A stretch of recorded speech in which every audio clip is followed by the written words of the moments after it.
journey begins in the city of Antwerp, once a medieval centre of international trade and commerce. We will then fly over the beautiful province of East Flanders and make our way to Ghent, which, at its height in the 13th century, was second in size only to Paris. Moving along, we'll visit Blankenberg, the once sleepy fishing town that has since become a Belgian summertime mecca. From here, we'll visit Ostend, the Flemish city by the sea and preferred retreat for the early kings of Belgium. We'll stop at Tyne Cot, the largest Commonwealth cemetery in the world. And finally, we'll discover Ypres, the town which was completely annihilated in World War I and is now a self-declared city of peace.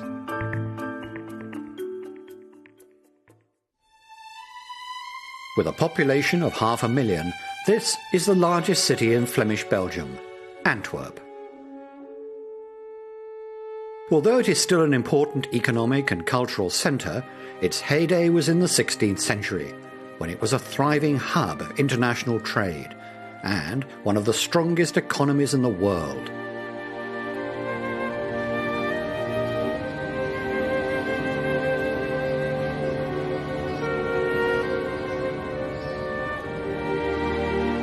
Imposing structures like the Cathedral of Our Lady are a testament to the once vast wealth of the city. When the Gothic church was finally completed in 1521, it was the tallest building in the world, and at 123 metres, it is still Antwerp's highest. With over 320,000 visitors a year, the cathedral is now listed as a UNESCO World Heritage Site. The church tower looms over the Grand Market, a pedestrian square lined with medieval guild houses.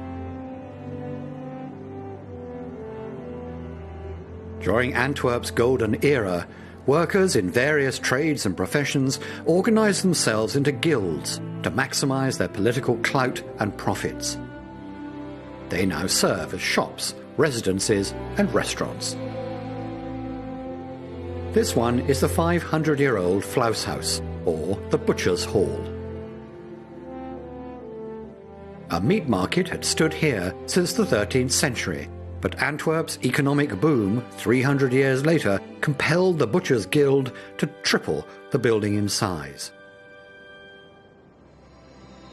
The city has had a varied past, and although it has never quite regained the prominence it once had, Antwerp is still a bustling place. And as with any great city, there's a station to match. This is Antwerp Central. The structure is regarded by many as the finest example of railway station architecture in all of Belgium, and is ranked on par with the greatest in the world. Although Antwerp's economic gravitas dwindled in the 17th century, artistic initiatives like the Middelheim Sculpture Park have in recent years served to rebrand the city as a fashion and cultural centre.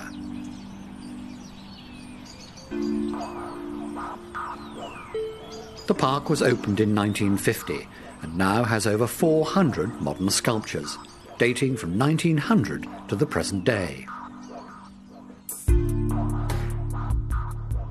Nearby is Antwerp Port. It was developed in 1811 when French military forces moved into the region. Napoleon, then the French emperor, saw its strategic potential for his European campaign. Today, it still serves as a major gateway to Europe, being one of the continent's biggest ports, with the capacity to hold over 3.5 million cubic metres of liquid bulk cargo.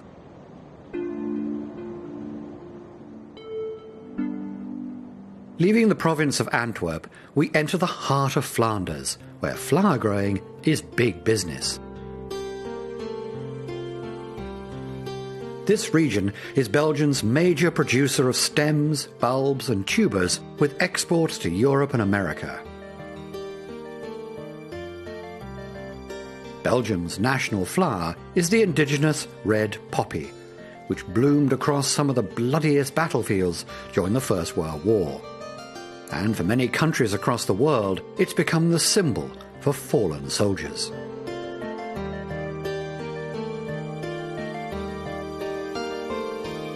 Following in this train, headed towards the ancient banking town of Ghent, provides an opportunity to take in the modern landscape of Flanders. But beneath the surface lies an age-old cultural divide with the southern, French-speaking region of Belgium. It's not forgotten by many here that their language wasn't properly recognised until 1930, when Dutch was finally made an official language of Belgium and a Flemish university was opened. And even to this day, most of the 6 million Dutch speakers of Flanders identify as Flemish rather than Belgium.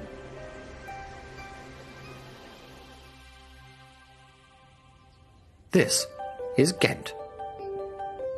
Until the 13th century, it was the largest city in Europe after Paris. The city's success was fueled by the cloth and textile trade. It sourced most of its wool from England and Scotland. The economy completely collapsed after the Belgian Revolution of 1830, and Ghent never regained the wealth and prosperity it had once enjoyed. The belfry is a typical feature of Flemish towns. They had multiple functions. Not only did they serve as bell and watchtowers, but most were also treasury rooms where financial documents were stored.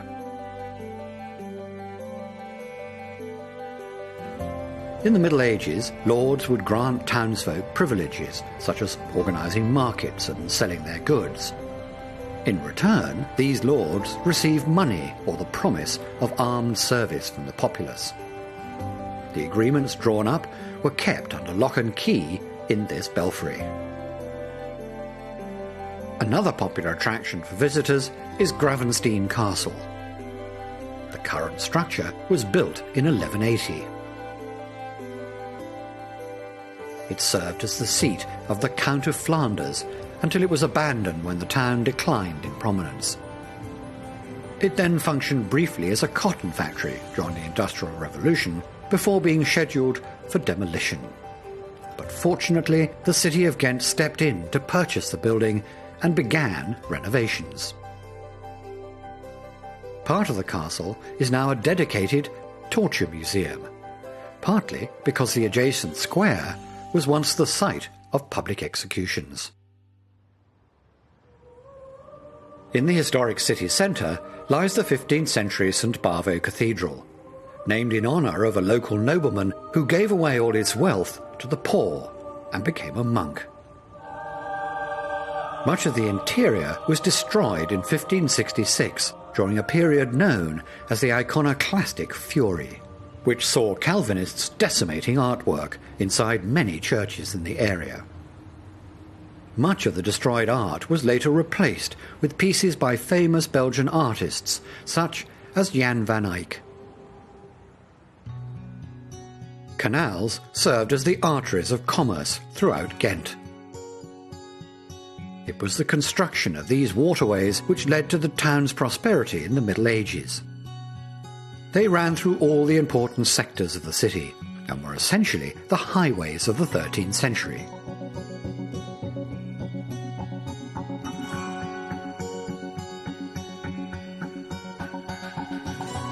Though the canals are still important for trade, their key role now is in tourism, as it's a popular way for visitors to see the city.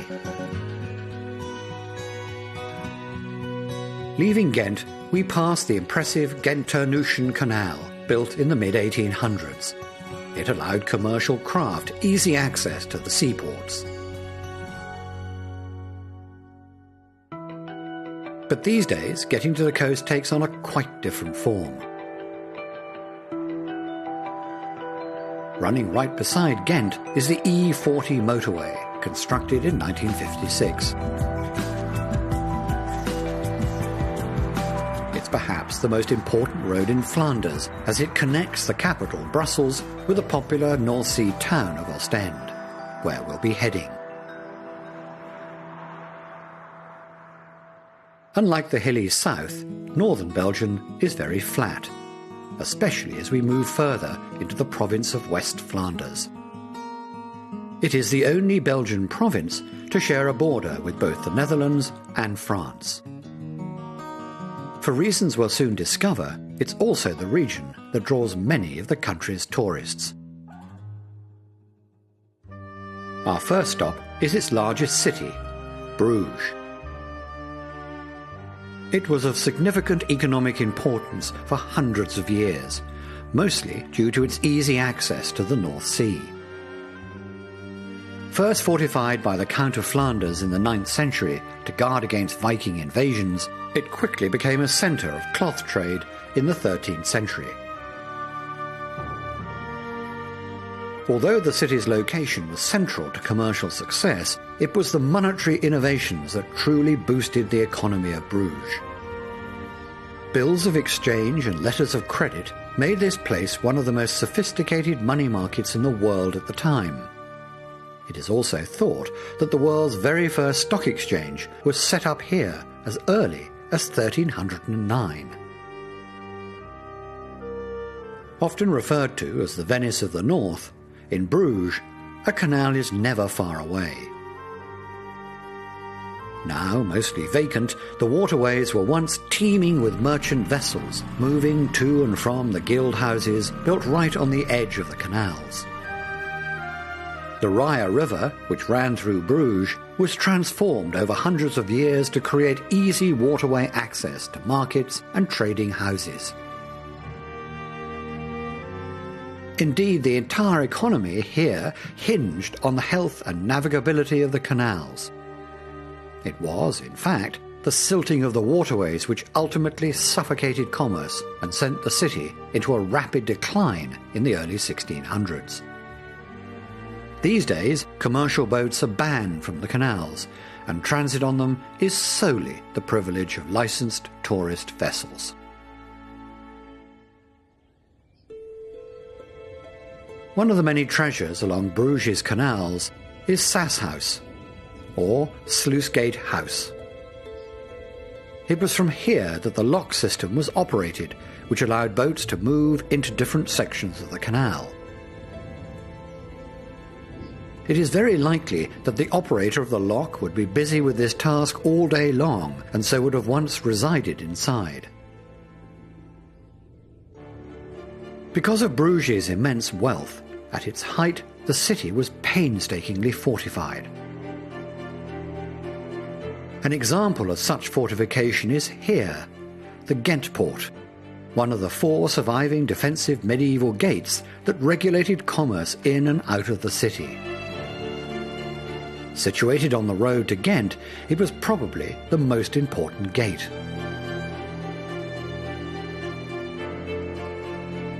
And here is Kruispoort, another of the 4 surviving fortified entrances into the city. This one was constructed as part of a massive rebuilding of the city's fortifications in the late 13th century at the height of Bruges' glory. The gate itself was rebuilt yet again out of strong white limestone in the 15th century. Further along is the Bonchière windmill. Built in 1888 and moved to this spot in 1911, it stands as a fine tribute to the golden age of windmills. The tallest building in the city is the Church of Our Lady. Standing at 122 metres, it took over a century to construct. Inside are many artistic treasures, including marble works by Michelangelo. The fact that Bruges was able to buy such prized pieces by famous artists and have them shipped all the way from Siena goes to show the power its thriving economy commanded. In the marketplace of Bruges stands the belfry old and brown, thrice consumed and thrice rebuilt, still watches o'er the town. Henry Wadsworth Longfellow's verse alludes to the unlucky history of the city's most recognisable piece of architecture, the belfry. Like many Flemish belfries, it housed important documents, but in 1280 these were all lost in a fire.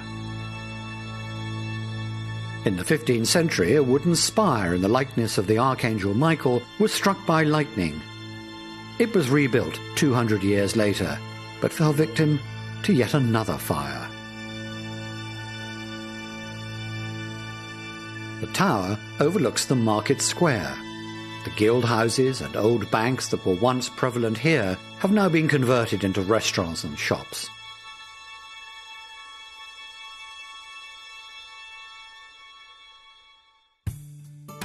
We leave Bruges along the 23-kilometre canal that leads across the flatlands to the Belgian coast.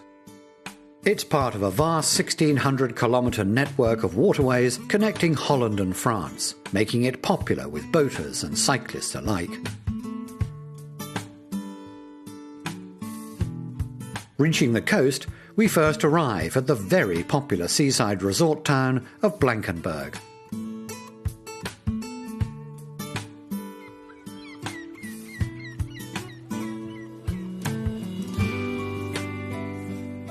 The population is only about 20,000, but in the summer months, the town sees a massive influx of Belgians coming from inland to enjoy the sun and sand. For many hundreds of years, Blankenberg was just a small fishing village, though the port was recognised as having some strategic value, being between Bruges and Ostend. But it wasn't until the 19th century that the town really started to alter its image, to that of a luxurious holiday resort. It even became a favourite for Austrian royals. The fad soon spread, and within a few decades the English aristocracy had begun making their way across the sea to sample the beaches, spas and plush hotels that the town had become famous for.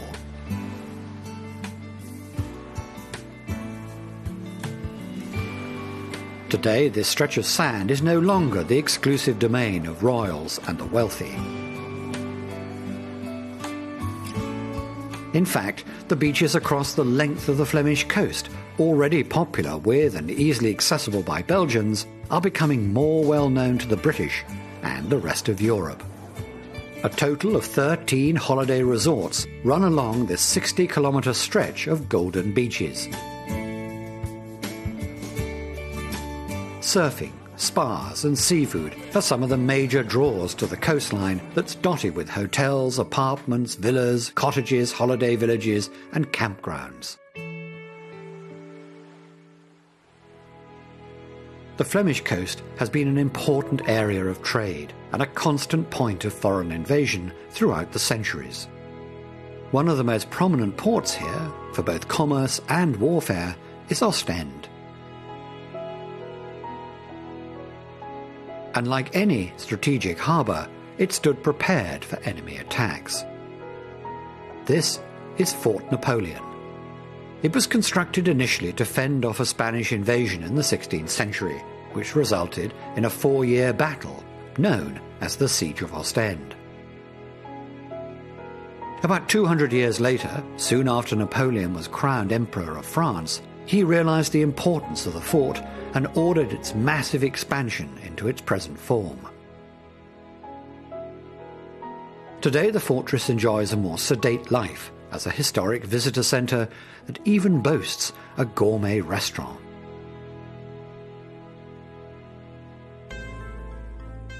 Ostend Port remains an important point of transit between England and Belgium. After the original port was totally destroyed in the 16th century during the Siege of Ostend, the docks were redeveloped under Dutch rule in 1815.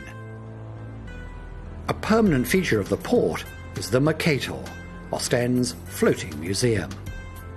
Its greatest claim to fame is bringing back to Belgium the remains of Father Damien, a priest who dedicated his life to helping lepers in Hawaii. Ostend came to prominence after the Dutch shut down canal access to Antwerp in 1722. The Holy Roman Emperor then granted the city exclusive trading rights with Africa. Although this arrangement was soon quashed by the British and Dutch, it's a testament to Ostend's importance. But its current reputation as the Queen of the Belgian seaside resorts was cemented by the first King of Belgium, Leopold I, who often frequented the town for relaxing breaks.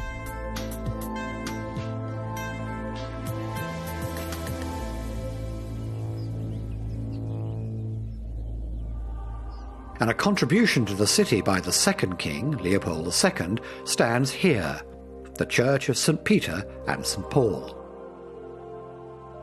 In fact, Leopold was so enthusiastic about the construction of his new church that some suspect the king organised the burning down of the Peterskirk, whose tower is the only part left standing.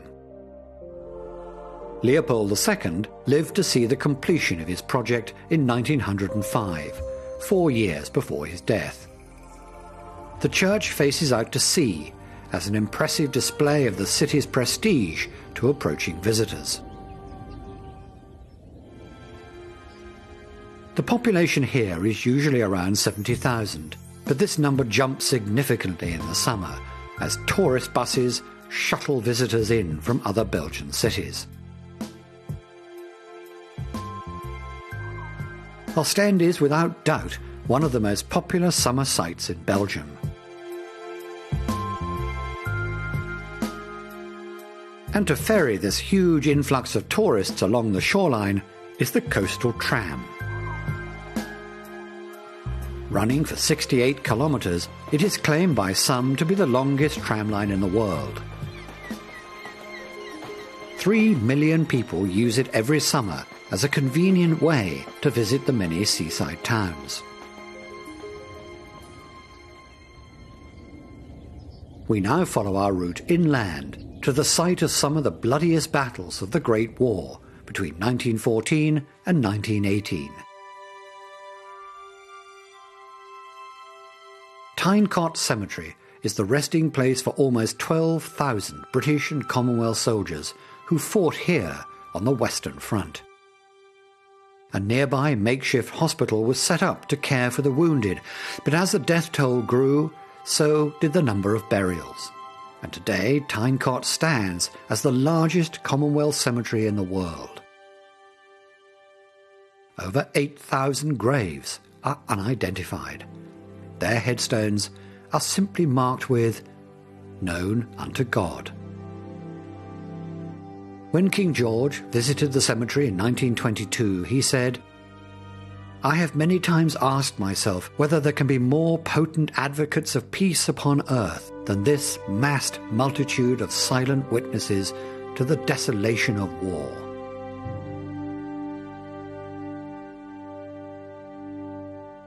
The closest town to Tyncott is Ypres, which still bears the memory of the Great War. The Menin Gate, which stands at the entrance, bears the names of 54,000 Commonwealth servicemen who have no known grave. It is symbolic of the Commonwealth forces' drive into Europe, from which they were likely never to return. Ypres itself was devastated by German forces during the Great War. Mustard gas, tear gas, and poison ypres, named after the city, was used on the population. St. Martin's Cathedral, though completely destroyed during the conflict, was rebuilt and has since become a pilgrimage site for those paying respect to the war dead. As a result of its brutal past, Ypres, along with places like Hiroshima, has labelled itself a city of peace, a poignant place to end this journey.